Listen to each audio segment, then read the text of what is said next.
Bueno, buenos días.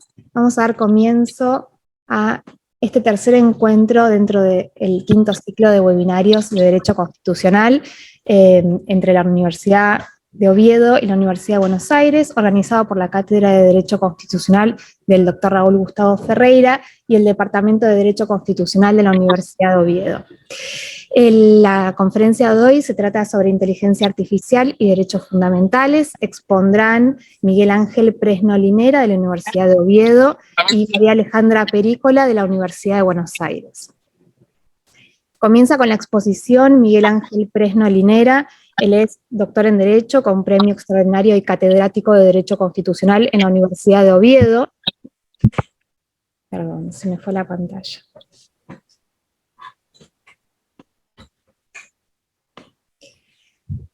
Magistrado suplente del Tribunal Superior de Justicia de Asturias desde 1998 a 2001 y asesor del Secretario de Estado de Relaciones con las Cortes y de la Vicepresidenta Primera de Gobierno de 2004 a 2007.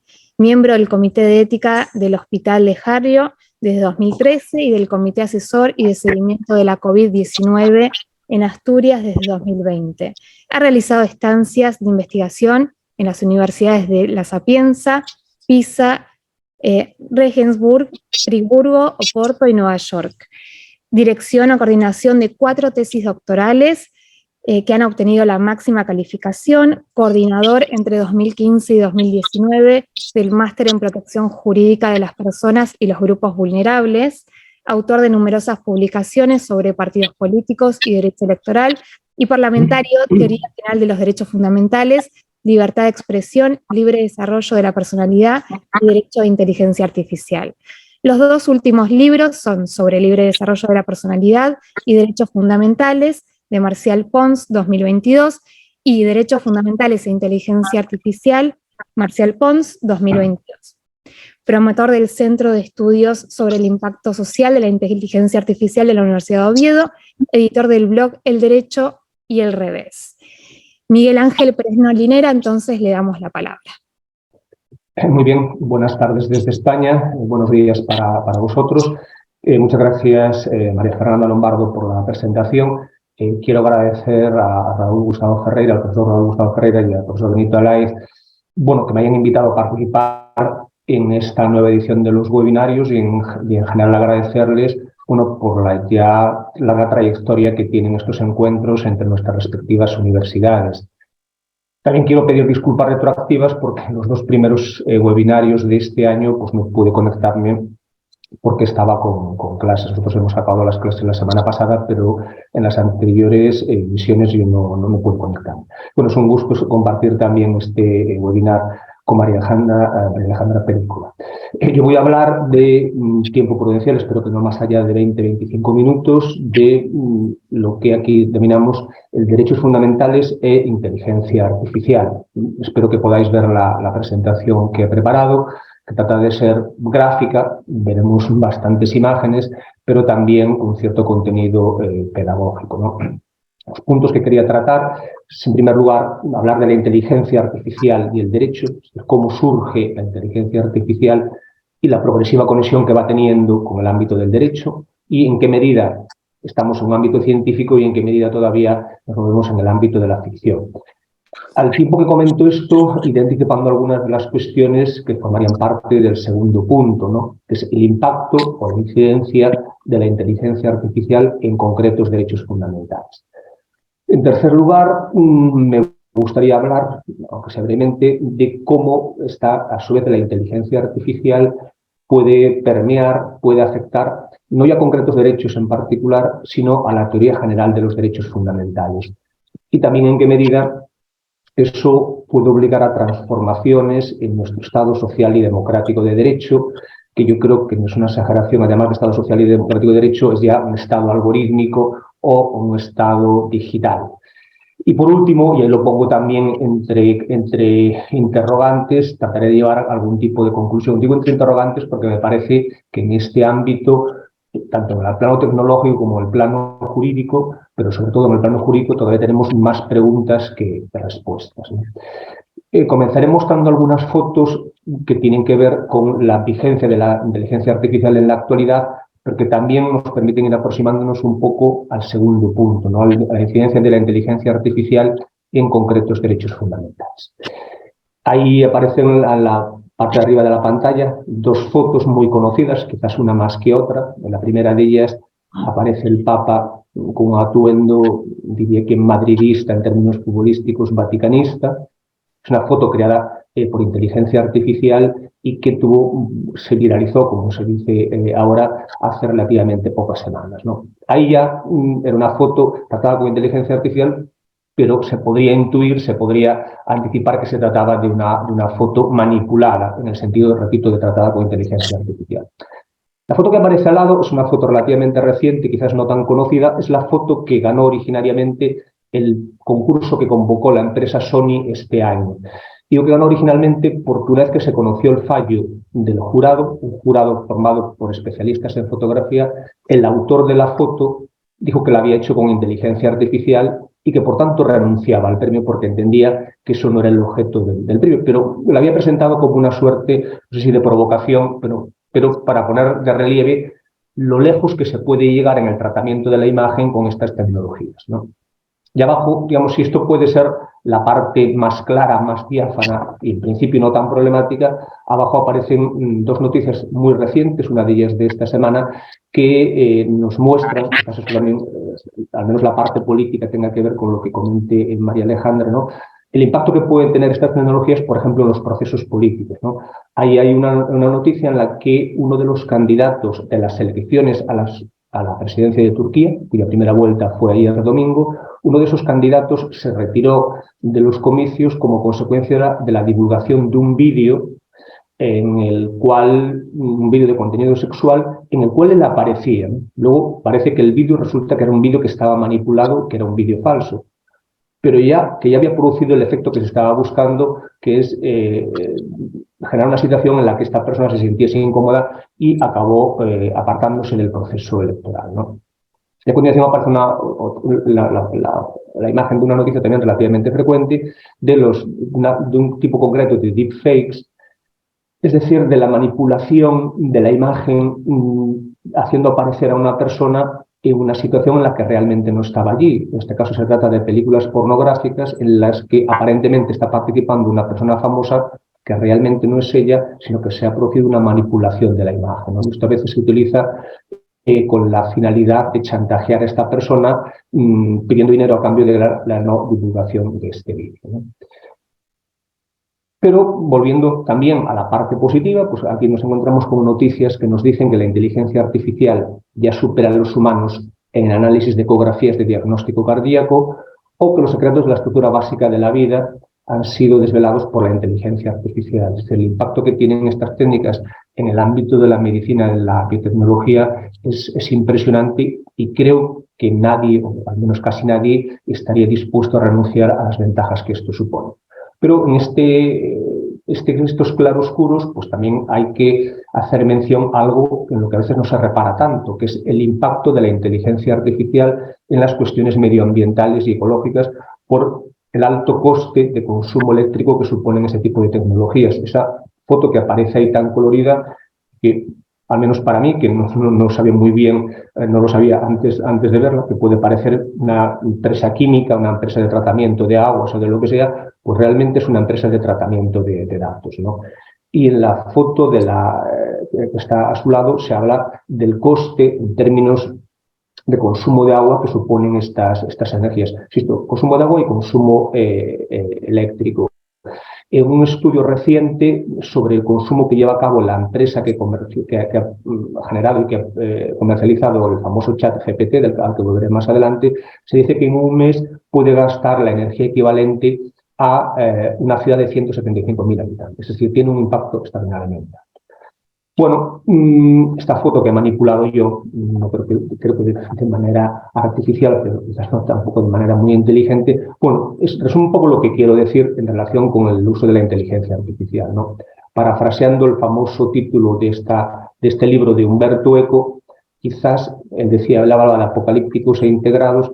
Yo creo que quizás no habría que ser ni apocalíptico, es decir, no pensar que el advenimiento de la inteligencia artificial va a acabar con la humanidad, pero tampoco pensar que esto supone algo trivial o que realmente no va a impactar mucho en nuestras vidas y sobre todo en nuestros derechos fundamentales, que es lo que nos interesa en este webinar. Entonces, de lo que se trataría, y acabo aquí ya con las fotos, es de tratar de alguna manera de encauzar jurídicamente la inteligencia artificial. Es una caricatura que apareció hace poco en el diario The Economist, en el que esa mosca cojonera que es la inteligencia artificial trata de ser regulada, trata de ser disciplinada de alguna manera. Eso, parafraseando a Ferraioli, esta suerte de poder salvaje, tenemos que tratar de controlarla desde el punto de vista del derecho, ¿no? Unas cuestiones conceptuales, ¿no? ¿De qué hablamos cuando hablamos de inteligencia artificial? Algo que puede ser bastante obvio, pero que quizás no esté de más recordar, ¿no? No tiene por qué coincidir la definición tecnológica con la definición jurídica. Consultando algunos libros sobre informática e inteligencia artificial, se define esta como aquellos sistemas que pretenden reproducir los procesos cognitivos humanos, como la percepción, la creatividad, la comprensión, el lenguaje o el aprendizaje, ¿no? Y para ello utilizan distintos tipos de herramientas que nos facilita la computación, incluidos los algoritmos, aunque no cualquier tipo de algoritmos. Los algoritmos se sabe que son herramientas muy antiguas, sino aquellos algoritmos que autoaprenden, es decir, que son capaces por sí solos de generar nuevos conocimientos, ¿no? En el caso del plano normativo, ahí aparece la definición de una propuesta de reglamento de la Unión Europea, a la que me referiré al final de mi intervención, que ha sido modificada recientemente, aunque todavía está en fase de elaboración, que define la inteligencia artificial como un sistema basado en una máquina diseñada para operar con diferentes niveles de autonomía y que puede, para objetivos explícitos o implícitos, generar resultados tales como predicciones, recomendaciones o decisiones que influyen en entornos físicos y virtuales. El nombre inteligencia artificial, que yo creo que es un nombre que ha generado éxito, ha tenido éxito, se puede datar. Quizás no se pueda datar el nacimiento de la inteligencia artificial como tal tecnología, pero sí el nombre de inteligencia artificial, que surgió en un taller científico, una suerte de curso de verano, en 1956 en un campus norteamericano, ¿no? Y en esos primeros años, finales de los años 50 del siglo pasado, la inteligencia artificial suscitó un gran optimismo, al menos entre los expertos, ¿no? Así se dijo por Herbert Simon, que dijo, esto a finales de los 50, dice que en 20 años las máquinas serán capaces de hacer el trabajo de una persona. Y Minsky, en 1970, declaró que dentro de 3 a 8 años, es decir, como mucho para finales de los 70, tendremos una máquina con la inteligencia general de un ser humano. Estas previsiones se revelaron excesivamente optimistas y fracasaron porque en ese momento se carecía de dos elementos que, sin embargo, tenemos en la actualidad, ¿no? Por una parte, en esas fechas había pocos datos, es decir, las máquinas tenían pocos datos con los que trabajar. Sin embargo, hoy tenemos el Big Data, una cantidad inmensa de datos, y sobre todo también los ordenadores de la época tenían una escasa capacidad de computación. Es decir, no solo no había datos, sino que además, aunque los hubiera, no había máquinas capaces de tratar esos datos, ¿no? Y eso es lo que sí tenemos en la actualidad, una cantidad ingente de datos, llamado Big Data, y la disponibilidad de tratarlos con ordenadores que están a unos precios muchísimo más baratos de lo que estaban hace unos años. Por tanto, hoy en día la inteligencia artificial sí puede producir unos resultados que en los años 50-60 todavía eran ficción, y hoy ya se aproximan mucho más a la realidad.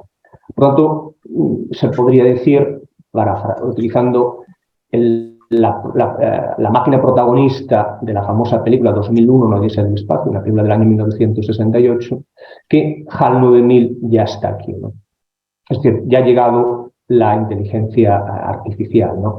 Y el reto que se plantea es que, si siempre se suele decir que la sociedad va muy por delante del derecho, digamos que el derecho es una tortuga que va siempre por detrás de la liebre social, quizás en el ámbito de la informática esa liebre es mucho más rápida y ha cogido mucha más ventaja, ha tomado mucha más ventaja respecto de la tortuga jurídica. En todo caso, eso no quiere decir que el derecho tenga que renunciar a tratar de disciplinar este ámbito, Y al tratar de hacerlo yo creo que es necesario, en primer lugar, una aproximación interdisciplinar dentro del ámbito jurídico, es decir, no se trata de un problema de derecho constitucional, de derecho contractual o de derecho penal, se trata de un problema del derecho en general y las diferentes disciplinas jurídicas tendrían que trabajar de una manera relativamente coordinada. Pero además hace falta una aproximación también tecnológica, lingüística, desde el punto de vista de la medicina o de la pedagogía. No tiene mucho sentido a veces hacer propuestas jurídicas si no se conoce el funcionamiento real de las máquinas, y para conocer el funcionamiento real de las máquinas hay que estar en contacto con aquellos que los diseñan, ¿no? Aquellos que las diseñan. Y ya te decía, un ejemplo de que ya tenemos la inteligencia artificial aquí es el famoso chat GPT. Este chat yo le he preguntado, háblame de la inteligencia artificial y de los derechos fundamentales. E inmediatamente, y en castellano, a pesar de que se supone que está sobre todo entrenado con libros y con fuentes inglesas, ya te da una respuesta que diría que desde el punto de vista jurídico es poco satisfactoria, ¿no? Habla de los derechos fundamentales como aquellos derechos que son considerados esenciales para la dignidad humana, que son comunes a todos los seres humanos. Desde luego, aquí no asumiríamos esa definición de derechos fundamentales. Pero bueno, no dice una cosa extraordinariamente descabellada, ¿no? Y habla de la necesidad de tener en cuenta las posibles violaciones de derechos fundamentales que provoca el propio chat GPT o en general la inteligencia artificial. Más allá de la incidencia de la inteligencia artificial en algunos de los derechos que comentábamos al principio, como puede ser el derecho a la propia imagen, el derecho a la privacidad, ya también tenemos ejemplos del impacto de estos derechos, del impacto de estas tecnologías en otros derechos extraordinariamente importantes. Por ejemplo, el derecho a no ser discriminado, ¿no? Y ahí menciono un caso relativamente famoso y reciente que se planteó en los Países Bajos. En los Países Bajos se articuló un sistema no de inteligencia artificial en sentido estricto, sino sería más bien un algoritmo predictivo de la inteligencia artificial en el sentido de que el sistema no autoaprendía, pero podemos denominarlo inteligencia artificial en un sentido quizás más amplio y preciso, ¿no? Bueno, pues para tramitar unas ayudas a la infancia, para financiar la estancia de los niños y de las niñas en guarderías o cuidados domésticos, el gobierno holandés estableció un sistema de inteligencia artificial, ¿no? Y a través de este sistema de inteligencia artificial, una de cuyas preocupaciones era tratar de combatir el fraude, es decir, que se beneficiasen del mismo personas o familias que no tenían derecho a ellas, a través de este sistema la administración holandesa empezó a focalizar sus inspecciones en las familias y las personas demandantes de ayudas sociales de origen extranjero. Y empezaron, repito, a suspender las ayudas a estas familias y en algunos casos a iniciar procedimientos sancionadores, ¿no? Porque parece que se detectaba un mayor fraude en las ayudas solicitadas por familias extranjeras. Hasta que se descubrió que el sistema estaba sesgado. Es decir, a la hora de diseñarlo se le había puesto una alarma de tal manera que cuando se tramitase una solicitud presentada por una familia extranjera, eso era una especie de alerta que había que tener en cuenta y sobre esos expedientes, dado que no se podía controlarlos a todos, había que focalizar las inspecciones. Con lo que no es que las familias extranjeras cometiesen más fraude, sino que como en ellas estaba focalizada la inspección, pues se acababan encontrando más fraudes, pero no porque fuesen, digamos, solicitantes más fraudulentos, sino porque el foco estaba en ellos, ¿no? Si se hubiese el foco puesto en otros colectivos, pues seguramente ahí también se habría detectado más fraude. Por tanto, nos encontramos con un algoritmo que estaba sesgado, ¿no? A veces el algoritmo también incide, tiene un componente policial o judicial. Es decir, cuando se trata de predecir la comisión de delitos o la reiteración de los mismos, o cuando afecta al derecho de defensa. No me voy a extender mucho porque si no, no cumpliría con el objetivo de ceñirme al tiempo establecido, pero hay algunos algoritmos ya relativamente conocidos. Alguno de ellos ha generado un caso, como el caso Loomis en Estados Unidos, que llegó al Tribunal Supremo de Wisconsin, sobre la utilización por los jueces de este tipo de dispositivos para resolver acerca de la libertad condicional, ¿no? En España se utilizan esos dos que aparecen ahí, el Biogen, que se utiliza en el ámbito de la violencia contra las mujeres para tratar de predecir si hay un riesgo de reiteración en la violencia. Ahora pondré una diapositiva sobre los ítems que se tienen en cuenta. Y Riscambi, Es un dispositivo que se utiliza en la Administración Penitenciaria en Cataluña, que es una comunidad que tiene competencias en materia penitenciaria, para resolver las solicitudes de permisos penitenciarios y valora el riesgo de conceder un permiso a una persona y que luego no regrese a la prisión o que vuelva a delinquir, ¿no?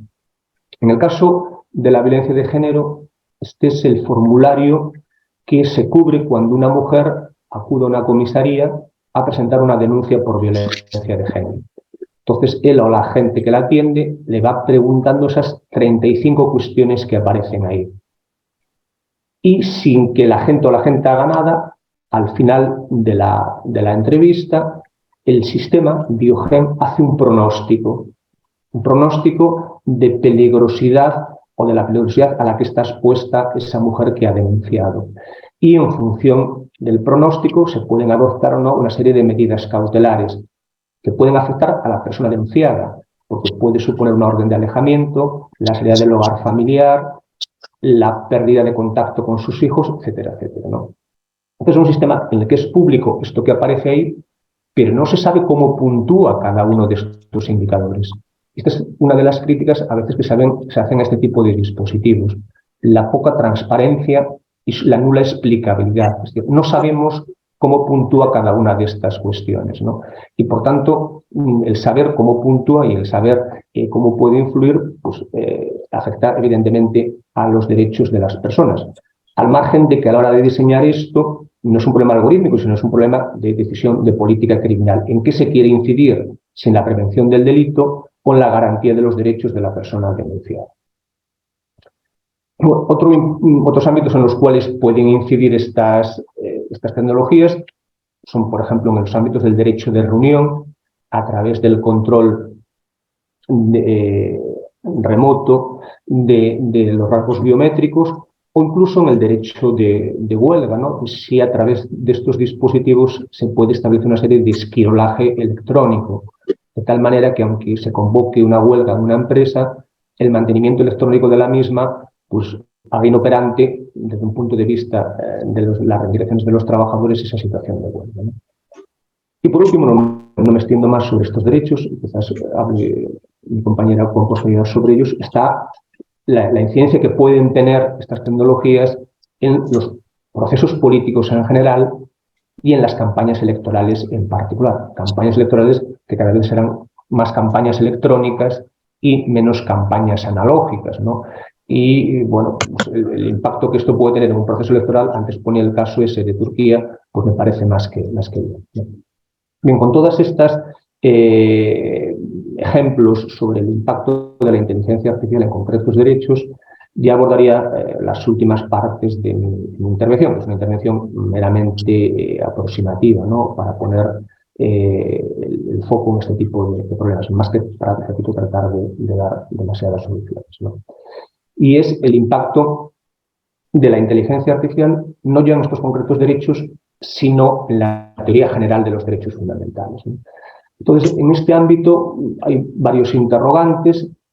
Uno sería en qué medida afectan estas tecnologías a la dimensión subjetiva de los derechos, es decir, a las facultades que nos reconocen en nuestros textos constitucionales y, sobre todo, si son necesarias garantías adicionales, a las que me referiré después. Y otro interrogante es si hacen falta nuevos derechos fundamentales. Es decir, si nuestras constituciones tienen que incorporar nuevos derechos porque los actuales serían insuficientes frente a las amenazas de la inteligencia artificial. Aquí tenemos un ejemplo, al menos que yo sepa el único, en el derecho comparado, que es el caso de Chile, que en su vigente constitución, en el artículo 19, ha introducido los llamados neuroderechos, que no solo tienen que ver con la inteligencia artificial, pero también tienen que ver con la inteligencia artificial. Yo diría que en general, al menos las opiniones que yo conozco, me parece que no es necesario, creo, con carácter general, repito, introducir nuevos derechos fundamentales. Me parece que muchas de las facultades que pueden estar en cuestión con la inteligencia artificial ya están incorporadas a nuestros derechos fundamentales. Ya está prohibida la discriminación sin fundamento, está garantizada la libertad ideológica, el pluralismo político, el derecho de reunión o el derecho de huelga. Donde sí creo que puede influir más la inteligencia artificial en el sentido de potenciarla es en la dimensión objetiva de los derechos fundamentales. Es decir, en aquellos mandatos de hacer que surgen para los poderes públicos. Como sabemos hoy en día, los poderes públicos no solo cumplen con los derechos fundamentales absteniéndose de lesionarlos, sino que tienen que llevar a cabo políticas activas de promoción y garantía de los derechos fundamentales. Pues yo creo que la inteligencia artificial, sobre todo, lo que tiene que impulsar es esta dimensión objetiva. Es decir, obligar a los poderes públicos a que tengan lleven a cabo políticas proactivas en materia de derechos fundamentales. Por ejemplo, evaluando el impacto de la inteligencia sobre concretos derechos fundamentales y absteniéndose, por tanto, de introducir estos dispositivos cuando el impacto sea muy alto o el impacto pues sea desproporcionado, ¿no? También estableciendo obligaciones no solo para los propios poderes públicos, sino en el ámbito de los particulares.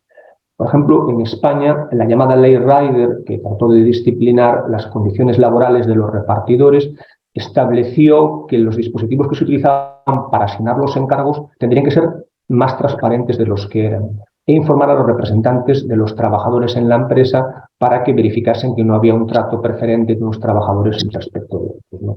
También en el ámbito de los derechos del consumidor, de tal manera que a través de la inteligencia artificial no se lleve a cabo una fijación de precios discriminatoria o una vigilancia comercial. Esta es una ley muy reciente, tiene menos de un año en España, la Ley 15/2022, integral para la igualdad de trato y la no discriminación, ¿no? Aquí, en teoría, se trata de poner ya en práctica la dimensión objetiva de los derechos fundamentales en relación con la no discriminación. Pero yo creo que esta ley se queda muy corta, porque básicamente incluye un único mecanismo, un único artículo, que es el artículo 23, inteligencia artificial y mecanismos de toma de decisiones automatizadas. Pero si vemos, y está ahí destacado en rojo, lo que se dice es que los poderes públicos favorecerán, promoverán o priorizarán una serie de actuaciones. Pero no pasa nada si no lo hacen, o no hay un incumplimiento claro si no lo hacen. Entonces yo creo que, además de promover, favorecer y priorizar, hay que llevar a cabo políticas mucho más contundentes y con muchas obligaciones más precisas, ¿no? En materia de límites al uso, por ejemplo, de este tipo de tecnologías, no voy a extender en todo lo que aparece ahí, podríamos en un futuro no muy lejano plantearnos estas cuestiones de una suerte de dopaje electrónico, ¿no? Si este tipo de dispositivos pueden integrarse en las personas, de tal manera que tengamos ya personas cyborg, bueno, pues evidentemente si una persona tiene un mecanismo que le permite tener mucha más capacidad de retención, una visión mucho más aguda que la que tienen el común de los mortales, pues podría haber que prohibirlos porque generarían una desigualdad, ¿no? Luego está el tema de la responsabilidad. ¿Qué ocurre si estos mecanismos no funcionan bien, ¿no? En la Unión Europea, de momento, la idea es que se mantiene la responsabilidad tradicional. Si un coche autónomo, cuando circule, funciona mal, alguien lo ha creado, lo ha desarrollado o lo está usando. Por tanto, la responsabilidad sería de esas personas y no habría que, en principio, necesidad de ir más allá, ¿no? En materia de garantías de derechos fundamentales, y en materia de garantías orgánicas, en la Unión Europea se plantea la creación de agencias especializadas. Se pensó que inicialmente podrían formar parte de la tarea bien de las defensorías del pueblo o incluso de las ya existentes agencias de protección de datos. Pero la tendencia es a crear agencias especializadas en materia de riesgos de la inteligencia artificial. En España ya se ha asignado la sede, es el primer país de Europa que lo ha hecho, pero de momento tenemos una sede y no hay una norma. Por tanto, aunque haya la agencia, no tendrá normas que sean las que le permitan supervisar y, en su caso, sancionar el mal uso de este tipo de dispositivos, ¿no? En algunos países, como Portugal y Canadá, ya hay leyes más precisas y ahí se establecen una serie de garantías administrativas y jurisdiccionales de los derechos fundamentales, que en su caso, si en luego ocasión, pues podría volver sobre ellos, ¿no? Por último, diría que la inteligencia artificial afecta, como hemos visto, a estos derechos fundamentales y, en general, afecta a los principios estructurales de nuestros estados. Afecta al Estado de Derecho, concretamente al principio de legalidad. Habría que plantearse qué tipo de normas deben regular estos dispositivos, si estos dispositivos son una suerte de nuevas normas reglamentarias y hay que someterlas a un procedimiento de aprobación similar, o no es así.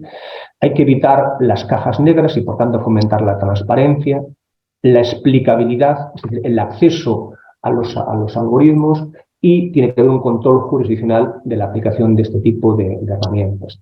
En el Estado democrático, el reto es si con estas herramientas se consigue más o menos pluralismo, y teniendo siempre en cuenta que no más tecnología genera más democracia. Eso no es necesariamente algo que vaya aparejado. Y en materia de Estado social, pues hay que asegurarse de que estos dispositivos no crean sesgos, no excluyen a aquellas personas que no pueden acceder a ellos.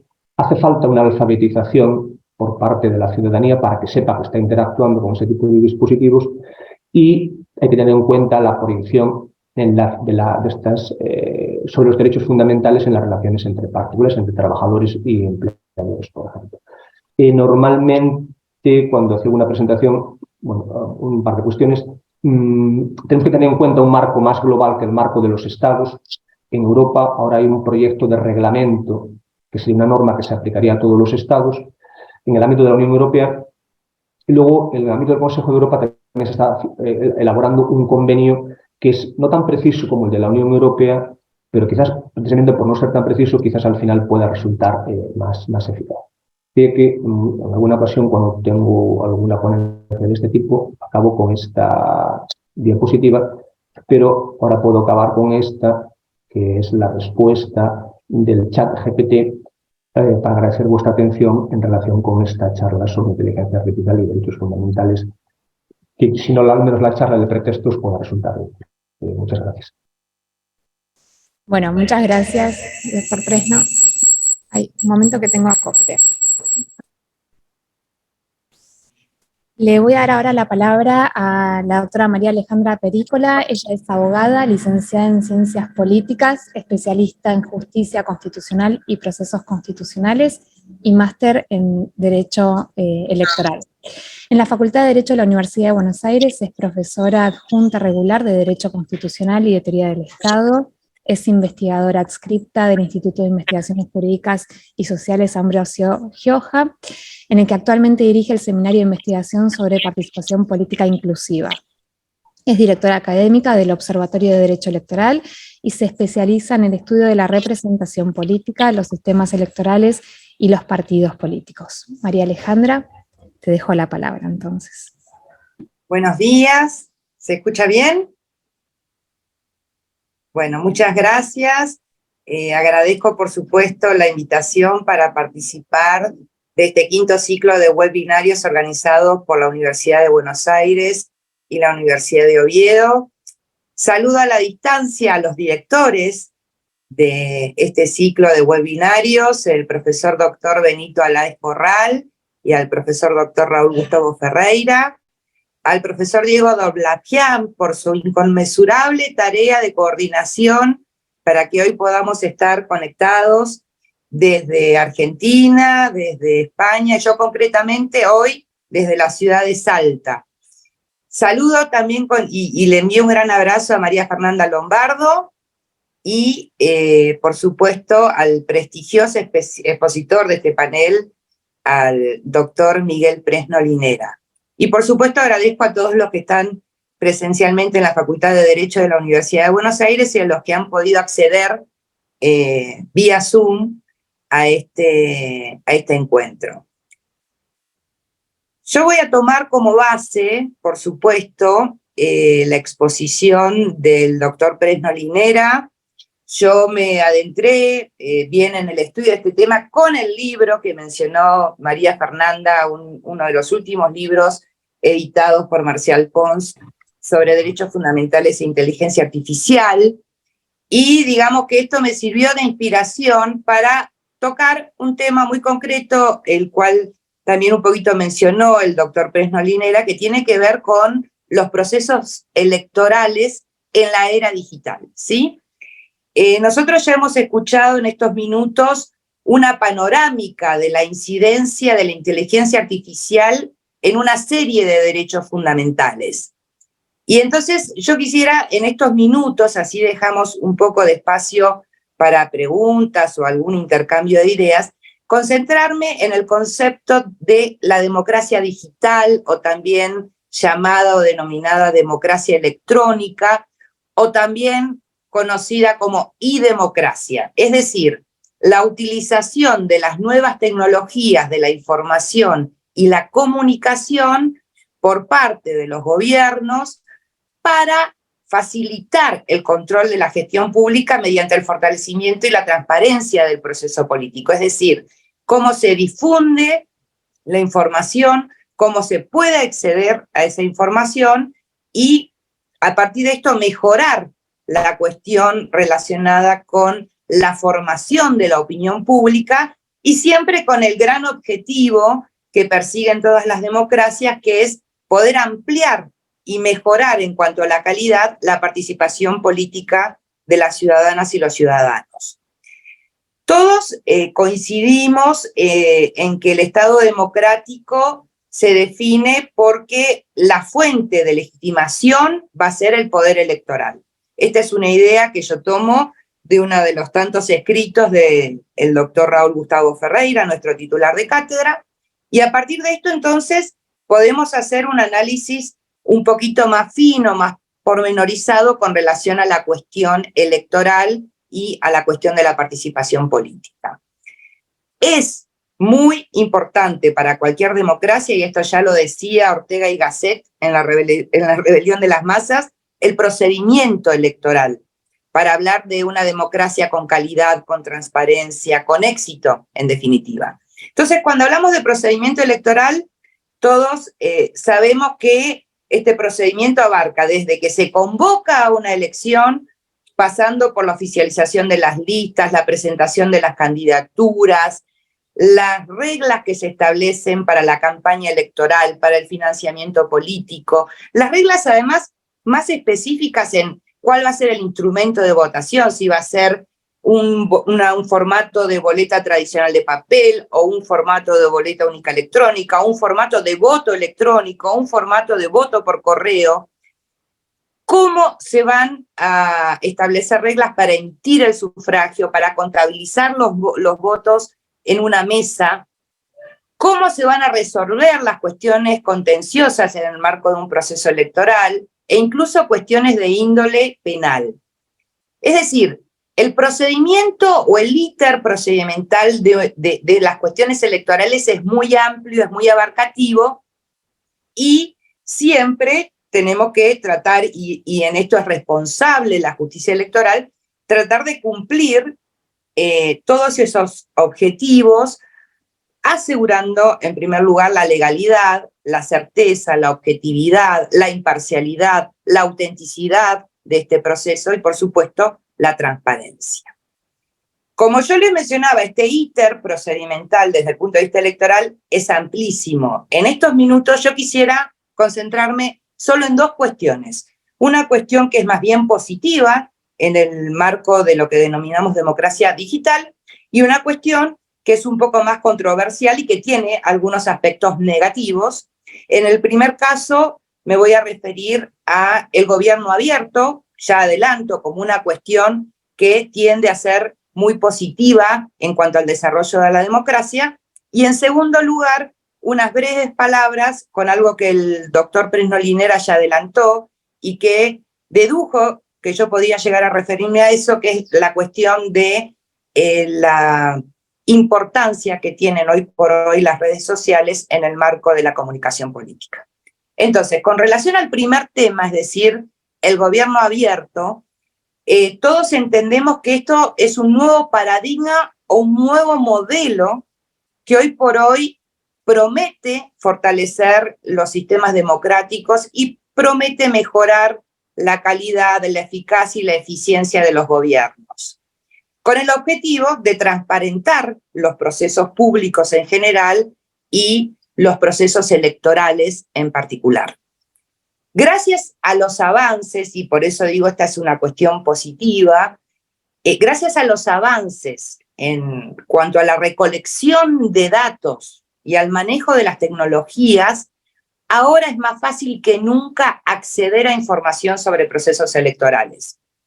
Cuando hablo de información sobre procesos electorales, me refiero a, por ejemplo, estadísticas sobre electores y electoras, información sobre candidatas y candidatos, información sobre la ubicación de los locales de establecimiento, sobre las mesas de votación, sobre los gastos de las campañas electorales, sobre las cuestiones relacionadas con las encuestas de sondeo y opinión pública, entre los grandes temas. Entonces, las instituciones electorales, cuando comparten estos datos, demuestran o deben demostrar su intención de ser transparentes en los procesos de toma de decisiones. Y por otro lado, o al mismo tiempo, las ciudadanas y los ciudadanos, y también las organizaciones de la sociedad civil, pueden usar estos datos para hacer que las instituciones políticas puedan rendir cuentas. Abrir los datos se refiere a compartirlos de manera que los miembros del público en general los puedan utilizar, los puedan reutilizar y los puedan distribuir de una manera libre y fácil, sencilla, ¿sí? Por eso, reitero, los datos abiertos en el marco de lo que denominamos democracia digital pueden ayudar a incrementar la confiabilidad en los procesos electorales, pueden fortalecer los conocimientos de los votantes, pueden evitar la presencia de información incorrecta y pueden fortalecer el vínculo entre ciudadanas y ciudadanos y sus respectivos gobiernos. Hay 9 principios que han sido establecidos con relación a los datos electorales y en el marco de este concepto de gobierno abierto. El primer principio es que los datos electorales son abiertos cuando son oportunos. Es decir, cuando se hace la publicación de estos datos casi en tiempo real. Por ejemplo, los datos preliminares que se van subiendo de manera automática en un proceso eleccionario. Según el instrumento de votación, bueno, a medida que van llegando los datos al centro de cómputo, se van poniendo en una página web dependiente de un determinado organismo electoral y la ciudadanía en general, los partidos políticos, tienen acceso a esa información oportunamente, en tiempo real. Un segundo principio, con relación a los datos electorales, establece que los datos tienen que ser granulares, es decir, tienen que ser exhaustivos, es decir, no pueden ser datos ni con agregados ni modificados de ninguna forma. Y esto significa también, en otro sentido, que estos datos electorales tienen que ser primarios, ¿sí? Porque es el nivel primario en donde se recopilan estos datos que sirven como fuente de información. El nivel más granular para los datos de los resultados electorales es cuando se desagregan los datos, por ejemplo, en cada una de las mesas de votación en una elección en general. En tercer lugar, o el tercer principio, indica que los datos electorales, para que sean considerados abiertos, tienen que estar disponibles gratuitamente en Internet. En cuarto lugar, que tienen que publicarse completos y en bloque, es decir, que todos los datos tienen que estar en un solo archivo, de manera que todos los datos o el conjunto de datos pueda obtenerse mediante una sola descarga. Y, por supuesto, después la posibilidad de desagregar esos datos, pero en principio completos y en bloque. En quinto lugar, se establece como principio que los datos electorales tienen que ser analizables, es decir, tienen que estar disponibles en formato digital, tienen que ser legibles por una máquina y deben poder ser analizados de una manera sencilla, fácil y rápida.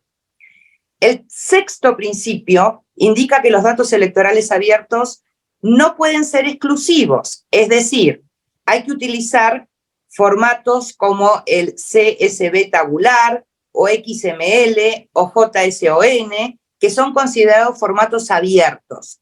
En contraste, por ejemplo, los formatos que vienen en Excel o en Doc no se entienden como archivos que permitan la apertura de datos y por lo tanto, en el marco de estos principios del gobierno abierto, en el marco, reitero, de los datos electorales, no deberían ser utilizados. Asimismo, los PDF, que hasta hace poco eran cerrados, ahora son abiertos, pero tampoco se los recomienda con relación a la apertura de los datos en términos electorales, porque son útiles, por un lado, para presentar, por ejemplo, la información, pero traen complicaciones a la hora de imprimir esa información, etc. Por eso está muy especificado qué tipos de archivos se tienen que utilizar para que los datos realmente sean abiertos y no sean exclusivos. Por supuesto que los datos electorales abiertos no pueden ser discriminatorios, tienen que estar libres de licencia y tienen que estar disponibles permanentemente. En pocas palabras, para cerrar esta primera cuestión del gobierno abierto, podemos decir que los datos electorales, cuando son abiertos, realmente pueden aumentar la transparencia de los procesos electorales específicos, porque hay una continua o un continuo monitoreo, por tanto, por el lado de los partidos políticos, por el lado de las ciudadanas y los ciudadanos y por el lado de las organizaciones de la sociedad civil. Pueden mejorar la eficacia de los órganos de gestión electoral, pueden también aumentar la participación de los votantes, porque esto se asocia con que puede mejorar la inclusión, es decir, si se tiene acceso a todo el universo electoral de una manera sencilla, rápida, eficiente y constante, por ejemplo, los partidos políticos o determinadas organizaciones de la sociedad civil pueden ver a través de esos datos qué grupos de la sociedad, tal vez algunos grupos vulnerables, no han ido a votar y se establecen medidas para incentivar la participación política de ese determinado grupo vulnerable y al mismo tiempo entonces incluirlos en el concepto de representación política. Y también muchas veces los datos abiertos electorales pueden reducir la tensión política, pueden menguar la tensión política porque se pueden monitorear determinadas circunstancias que luego se pueden prevenir. Por ejemplo, digo, la violencia política, ¿sí?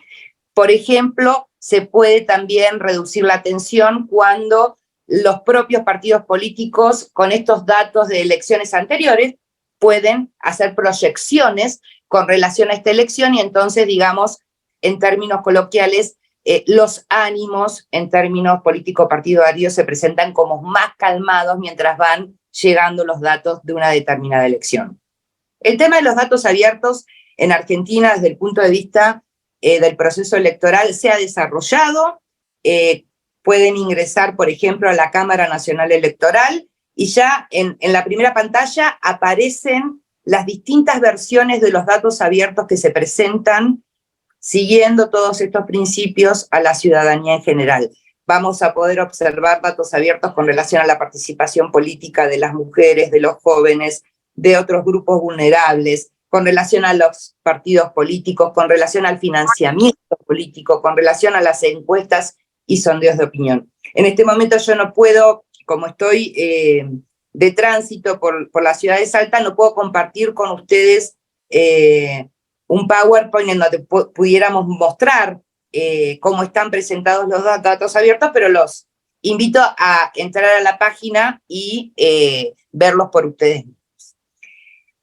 La segunda cuestión, así ya vamos cerrando y dejamos el tiempo necesario para el intercambio, decía, ya es una cuestión no tan optimista o no tan positiva, pero por supuesto tampoco es absolutamente negativa, que es la relación entre la comunicación política y las redes sociales en el marco de contextos electorales, ¿sí?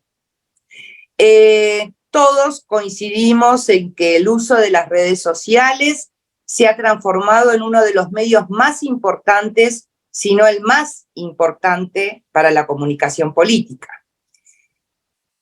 Las redes sociales arrojan un balance positivo para la democracia porque, por supuesto, facilitan el intercambio y la transmisión de información necesaria para el autogobierno, ¿sí? Pero por otro lado, como incluso ya adelantó el doctor Presno Linera, las redes sociales en el marco de los procesos electorales también pueden tener un impacto negativo, ¿sí?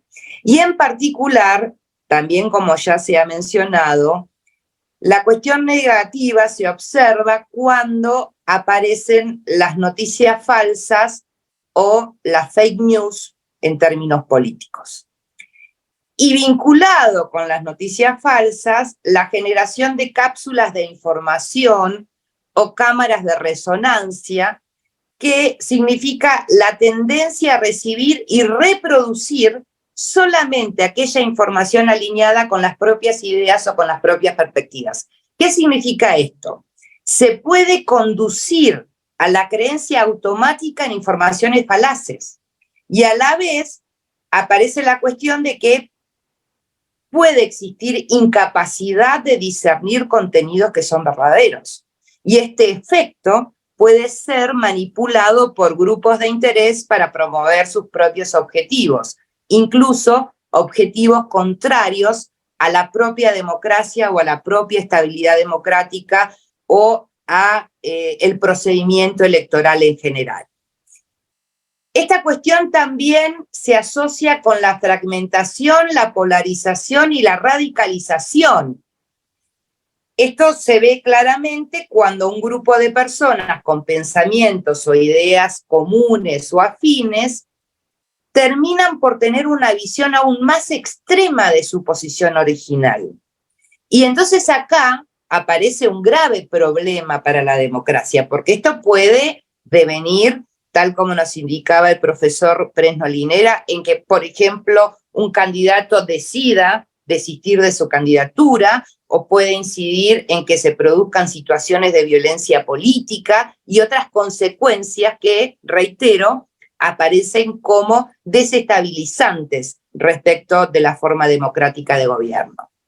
Entonces, el uso abusivo de las redes sociales como medio de comunicación política y electoral puede afectar el derecho de las electoras y de los electores a tomar una decisión debidamente informada.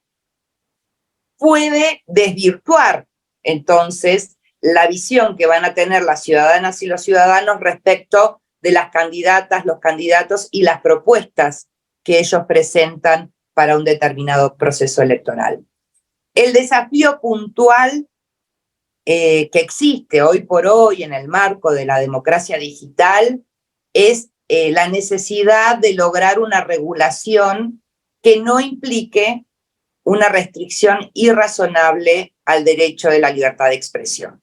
Es decir, en el marco de los derechos fundamentales, en el marco del derecho constitucional, que es lo que estamos discutiendo en esta mañana de Buenos Aires, de Salta y en este mediodía de España, es que todas las restricciones que se puedan establecer o regulaciones con relación al uso de las redes sociales en los procesos electorales y en las campañas políticas en particular, reitero, tiene que medirse con relación a el derecho de la libertad de expresión. Es decir, hay que buscar un equilibrio. Por eso no es una tarea sencilla. Desde la perspectiva de los derechos humanos, todo intento de regular los contenidos publicados en las plataformas en línea, reitero, conlleva graves riesgos. Entonces, hay que controlar los efectos nocivos del uso de redes en la actividad política, pero hay que resguardar el derecho a la libertad de expresión y, en definitiva, hay que tratar de lograr un diseño técnico de las plataformas digitales y tratar de regular la forma en que operan estas plataformas digitales. En particular, se debe poner acento en la regulación de procedimientos para gestionar la decisión de las empresas que operan en este mercado y también cuál es la relación entre estas empresas y los partidos políticos que contratan a estas empresas, ¿sí? Entonces hay que ver o regular qué tipo de contenido, reitero, pero sin limitar directamente los contenidos, vale la redundancia, de lo que se pretende establecer a partir de estas plataformas digitales. Todo, reitero, para resguardar el principio de la libertad de expresión. Es importante tener en cuenta que algunos países tienen regulaciones importantes con relación a las plataformas, pero es como que la propia tecnología, la propia democracia digital va superando estas regulaciones y por eso siempre van apareciendo nuevos inconvenientes. Lo importante, por ejemplo, es proponer la obligación de etiquetado de publicidad paga, establecer bien cuál es la empresa, cuál es el organismo, cuál es el candidato o la candidata, es decir, identificar con relación a el uso de estas plataformas cuestiones específicas para que el electorado esté bien informado y pueda, en definitiva, tratar de discernir si se trata de una noticia verdadera o de una noticia falsa.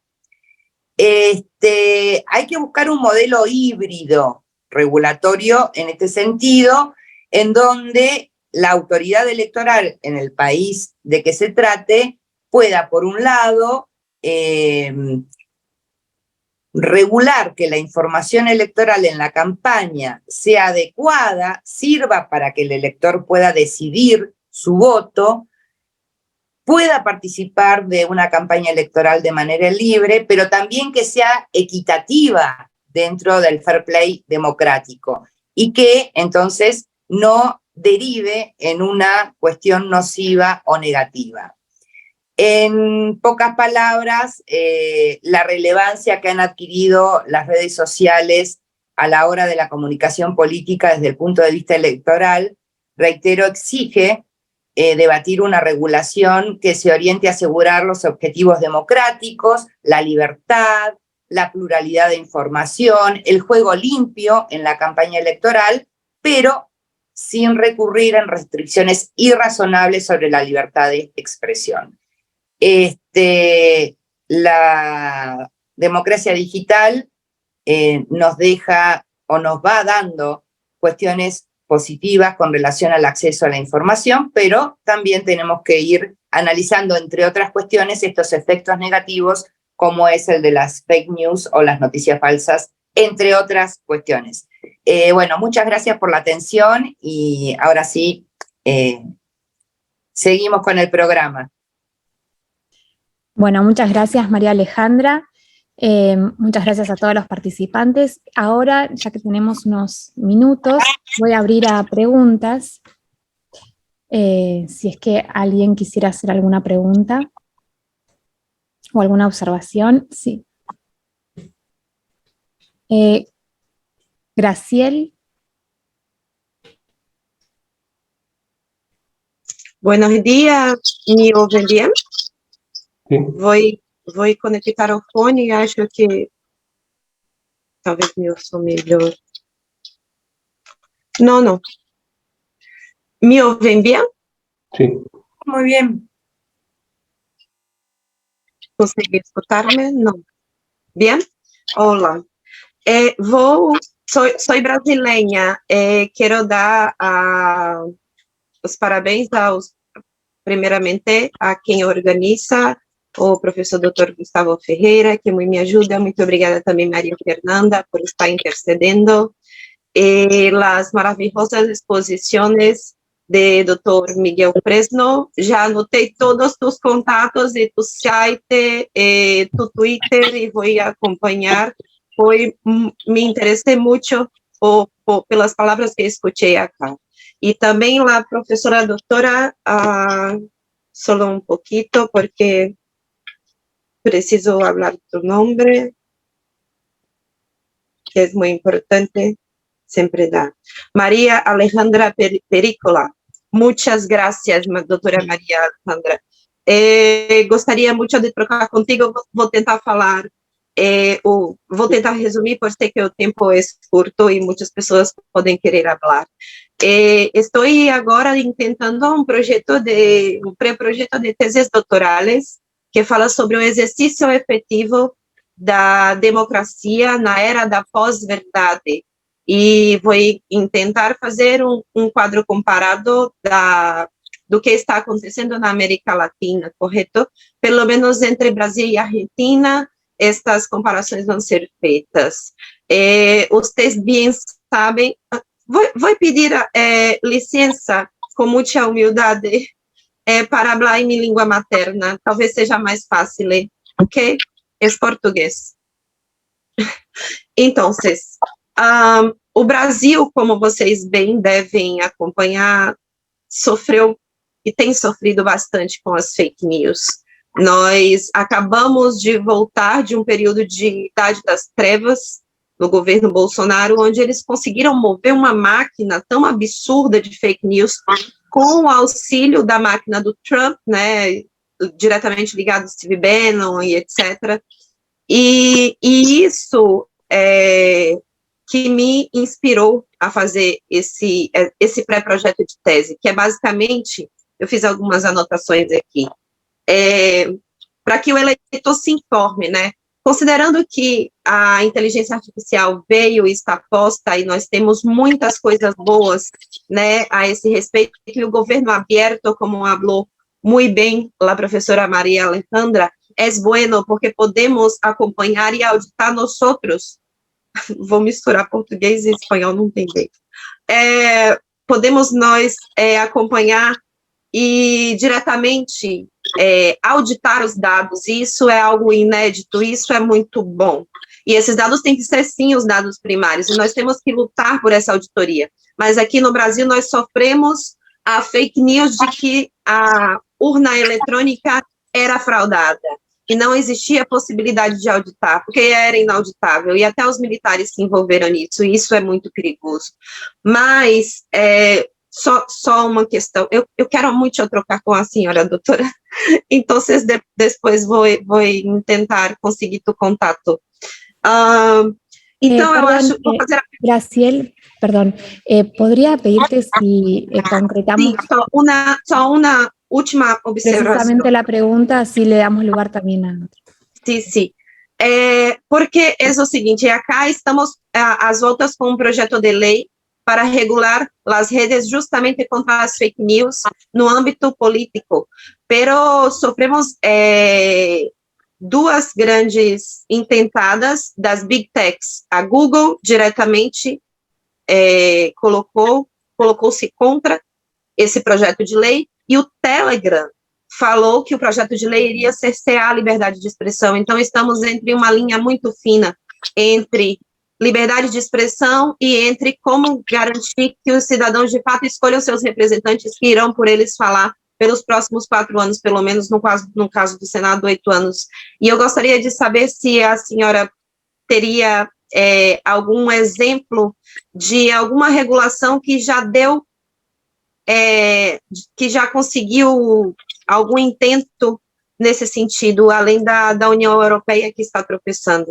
E agradeço e peço excusa pela demora e elucubração.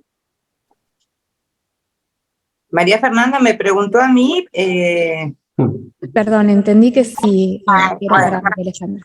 Porque yo no entiendo mucho portugués, entendí bastante, pero bueno, contesto brevemente. En Argentina no hay ninguna regulación específica aprobada por el Congreso de la Nación, pero desde el año 2019 se ha firmado un compromiso ético digital en el marco de la Cámara Nacional Electoral, en el que participan los partidos políticos, las grandes plataformas digitales, y en donde justamente se comprometen a vigilar, controlar, por supuesto, resguardando la cuestión de la libertad de expresión. Esto está específico en este compromiso ético digital, que también está disponible en la página web de la Cámara Nacional Electoral.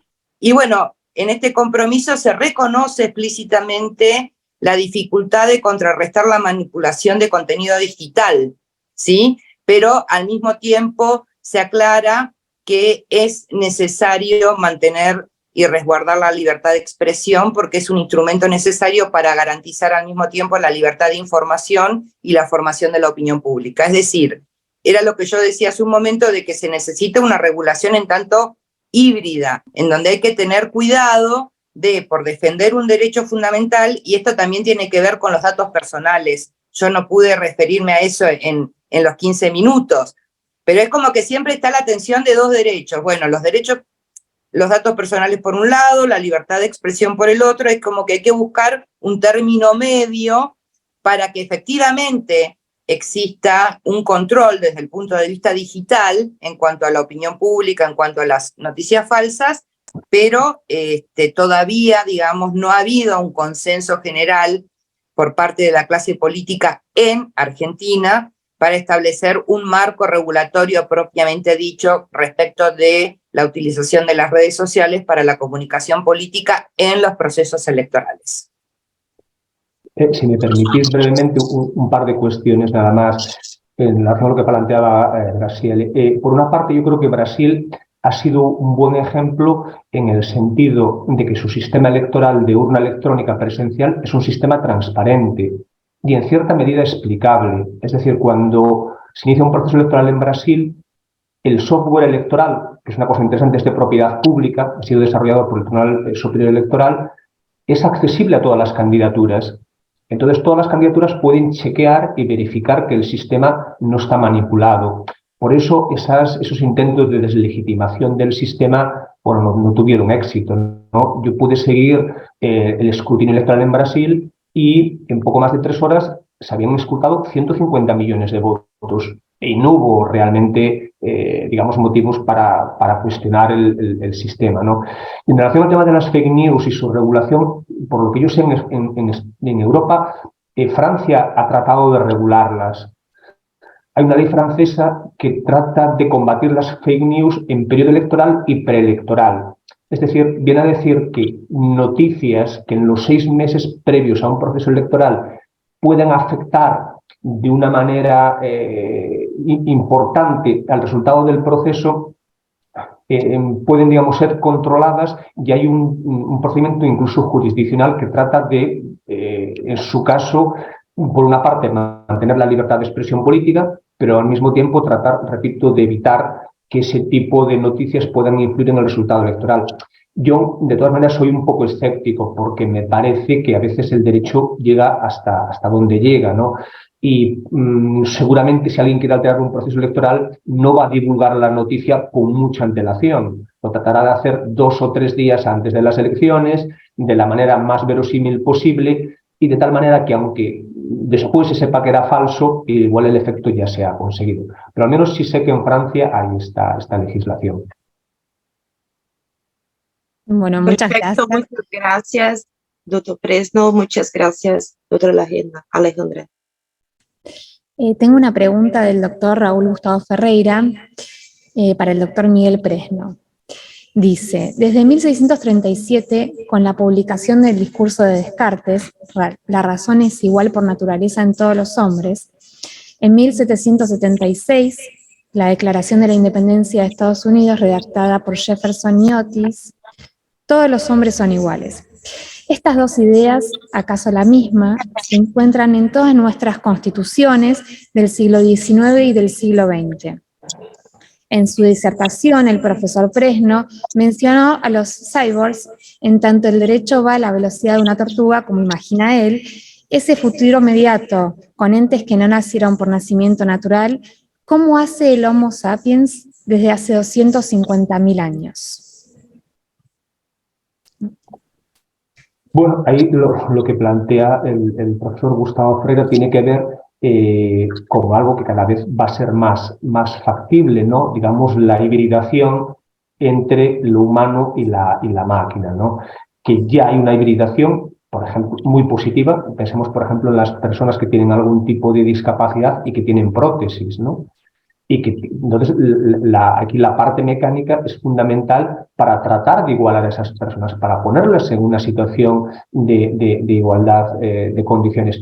Pero aún así hay que tener cuidado cómo se hace eso. Por ejemplo, en el ámbito deportivo es muy conocida la persona de Pistorius, que era un atleta sudafricano que tiene unas prótesis en sus 2 piernas, que la cuestión era no solo que le permitían correr, sino que podían permitirle correr más rápido que una persona que no tuviese las prótesis, ¿no? Entonces, bueno, hay que ver en qué medida eso se trata de igualar, ¿no? Yo creo que me parece que discutible que se pueda impedir que una persona se implante, por ejemplo, algún tipo de estos dispositivos.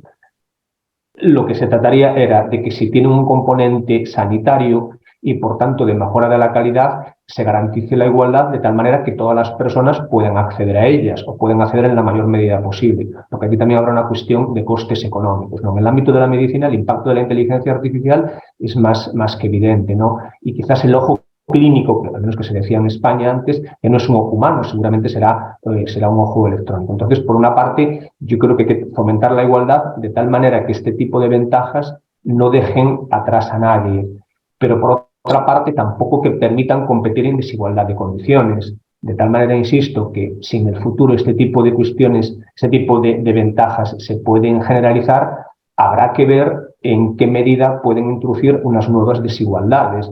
No sería lo mismo que nuestros estudiantes pudiesen presentarse a un examen en igualdad de condiciones que algunos pues tuviesen, en fin, de alguna manera almacenada en su cabeza toda una información, ¿no?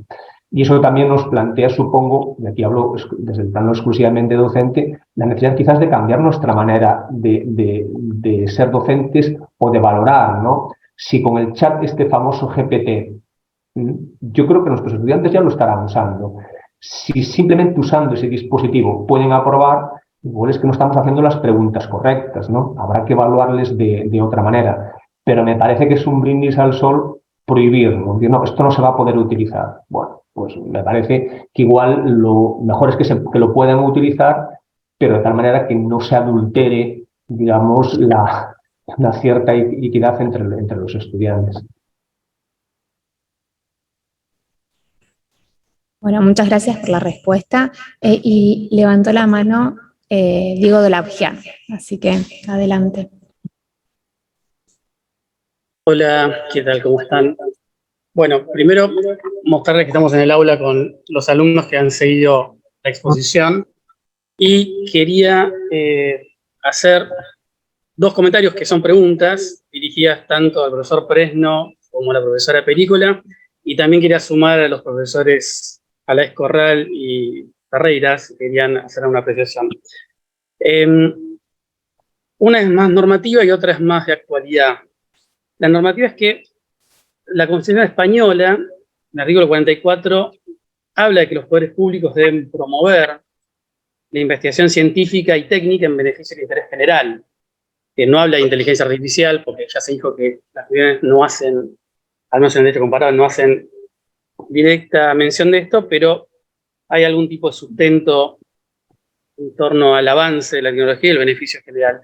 Y la Constitución argentina, en términos bastante semejantes, en el artículo 75, inciso 19, dice que corresponde al Congreso proveer lo conducente al desarrollo humano, a la investigación y el desarrollo científico y tecnológico, su difusión y aprovechamiento, y también habla de protección de los espacios culturales y audiovisuales.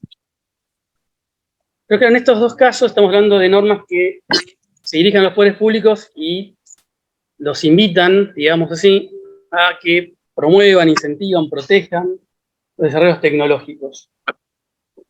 Pero en el caso argentino en particular, y no sé si en España hay algo semejante, tenemos que el 75-22 otorga jerarquía constitucional a una serie de derechos que provienen del derecho internacional de derechos humanos, y entre esas disposiciones tenemos el Pacto Internacional de Derechos Económicos, Sociales y Culturales, cuyo artículo 15 dice que los Estados parte reconocen el derecho a toda persona a gozar los beneficios del progreso científico y sus aplicaciones, y que se debe respetar la indispensable libertad de investigación científica y la actividad creadora.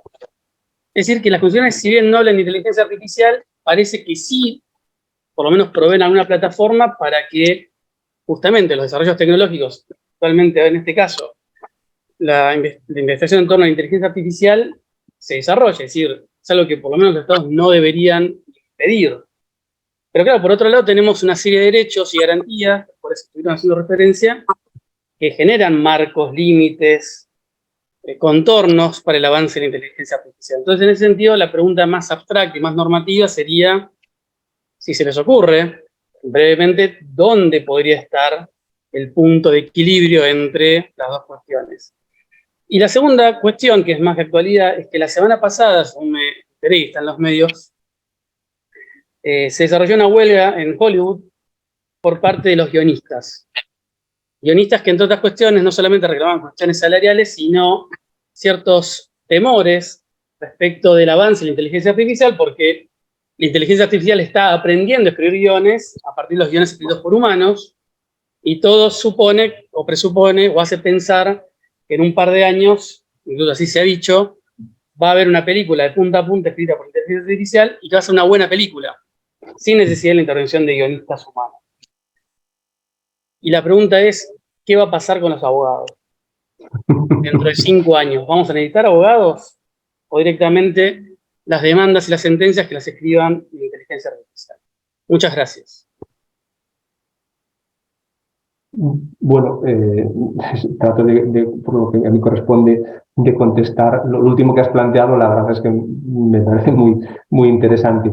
Vamos a ver, la Constitución española desde el año 78, ¿no?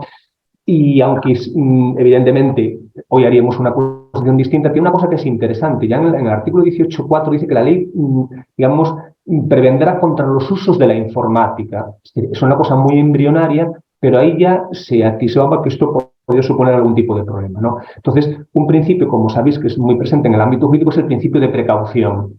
Es decir, la obligatoriedad de adoptar cautelas antes de permitir que ciertas cuestiones se puedan desarrollar, ¿no?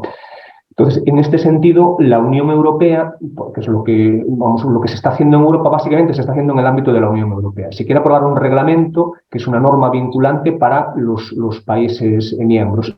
Y la idea, no está claro que vaya a ser así, pero la idea es que este reglamento esté aprobado el año próximo y entre en vigor en el año 2025. Claro, la cuestión es, cuando se apruebe y cuando se entre en vigor, ¿no se habrá quedado ya desfasado? Bueno, ese es un reto, pero en todo caso creo que no es un argumento para no tratar de legislar, ¿no? Y seguramente luego los estados en cascada irán concretando alguna de estas cuestiones, ¿no? La Unión Europea en este ámbito trata de excluir cierto tipo de sistemas de inteligencia artificial. Dice, los que pueden ser más invasivos y más peligrosos para la sociedad pueden prohibirse o pueden sujetarse a cautelas adicionales, mientras que los menos invasivos pues, no tendrán necesariamente cautelas importantes, ¿no? Entonces la cuestión es delimitar los riesgos, en atención a este principio de precaución, y en su caso prohibir algunos dispositivos.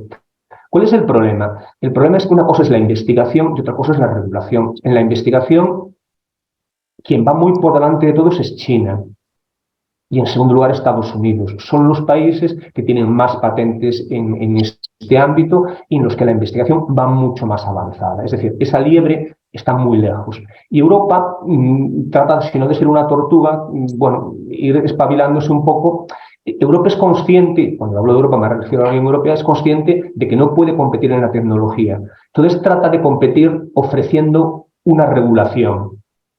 Nosotros no somos punteros en investigación, de inteligencia artificial, pero podemos serlo en regulación. Claro, yo hoy tengo mis dudas de que la regulación europea sea exportable a China e incluso a Estados Unidos. Es decir, que estos países no van a tener sus propias normativas. Cosa distinta es que si China y Estados Unidos quieren vender sus sistemas de inteligencia artificial en Europa, tendrán que someterse a una serie de procedimientos y una serie de cautelas. Entonces, esto puede ser la herramienta que permita hasta cierto punto controlar algo que me parece muy complicado porque estamos en un mundo, como sabéis, totalmente global. Hace poco la Autoridad Italiana de Protección de Datos suspendió cautelarmente el uso del ChatGPT y tú en Italia no te podías conectar porque entendía que no estaba garantizado que no se prohibiese el acceso a menores.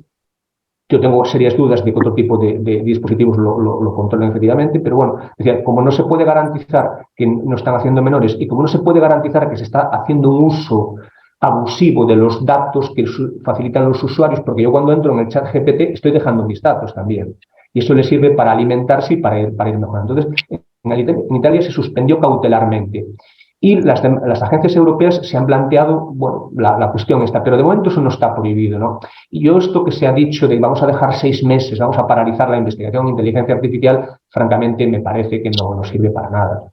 Y a los 6 meses, ¿qué vamos a hacer, no? Yo creo que esto está en ese sentido un poco fuera de control. Pero algo sí se puede hacer. En relación al impacto que tienen en las profesiones, pues efectivamente, lo que tú planteabas, Diego, ese sería un ejemplo, el de los guionistas. Pensemos en los traductores.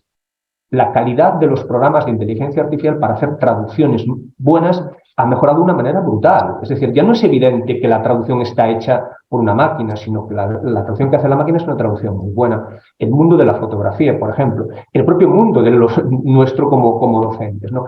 Y en el caso de la abogacía, bueno, yo creo que de momento no está en peligro, pero sí estaría un poco preocupado, sobre todo porque cierto tipo de tareas más mecánicas las van a acabar haciendo las máquinas, eso es evidente. Eso no quiere decir que el papel del abogado vaya a desaparecer, pero seguramente tendrá que especializarse y ofrecer ese punto que no tiene la máquina, que es, sobre todo porque a veces la inteligencia se reduce a lo racional, ¿no? Bueno, hace bastante tiempo Antonio Damasio demostró la implicación entre las emociones y la razón. Entonces, el abogado o la abogada tendrá un punto de empatía, un punto de negociación, un punto de improvisación. Igual todavía no tiene la inteligencia artificial.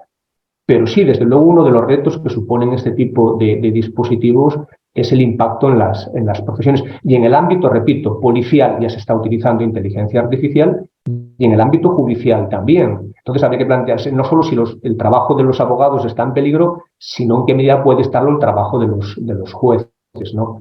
Yo creo que de momento no hemos llegado a eso y hay una parte que no es, digamos, mecanizable, pero no lo es de momento.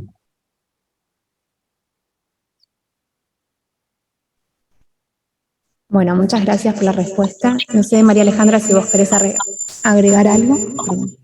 Como quedan 2 minutos para las 10 de la mañana, yo lo único que quiero decir es que el próximo 11 de junio, en la provincia de Corrientes, se va a hacer por primera vez en la Argentina una prueba piloto para que un simulador de inteligencia artificial pueda acelerar la lectura de los telegramas en el escrutinio de votos y poder dar los resultados de una manera más ágil y transparente. Es una prueba piloto, pero es la primera vez que en Argentina se va a utilizar la inteligencia artificial para un proceso electoral en la provincia de Corrientes para cargos que no son muchos, ¿verdad? Porque se eligen senadores provinciales, concejales, intendentes. Pero bueno, una nota de color. Nada más, muchas gracias porque estamos en horario.